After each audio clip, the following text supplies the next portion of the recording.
বলছে যে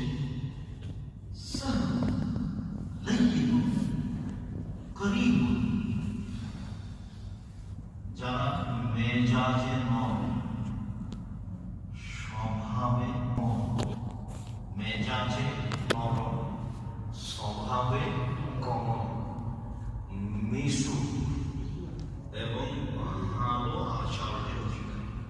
একসাথে শব্দ আমি বলে দেবো তোমাদেরকে কি, যে কোন ব্যক্তি জাহান্নামের উপরে হাঁটবে, জাহান্নাম তার উপরে পাল্টাপাল্টি বিভাগ।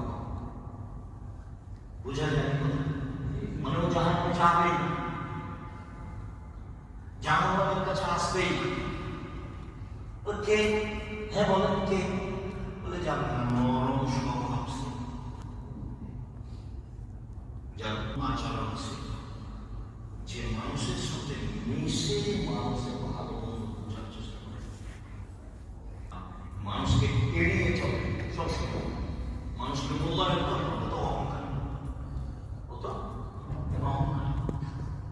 বসে আছি, সামনে রেখে চলে গেল, মনে করলাম বাঙালি ছেলে ছেলে, শোনো কোথায় কি করো, এই করি, আচ্ছা ঠিক আছে ভালো। যদি তার কাজটা সামনে, যদি আপনাকে ভালো না লাগে, একটা ছোট ভালো লাগে, এটুকু করা যায় না, এটুকু করা যায়। মানুষের সাথে মিশুক হতে হবে, তার উপরে জাহান্নাম হারাম। এ কথা আমি বলিনি, এ কথা কে বলছে? মোহাম্মদ সাল্লাল্লাহু আলাইহি ওয়াসাল্লাম। আপনি আপনার রক্ষা করেন, অসহায় ছেলেকে বুঝে তাকে একটা পরামর্শ তো দিতে পারবেন, তাকে আমি একটা পরামর্শ তো দিতে পারি। 30-40 বছর থেকে আছি, আমি এসেছে আর একটা ছেলে কালকে এসেছে, সময় অবশ্যই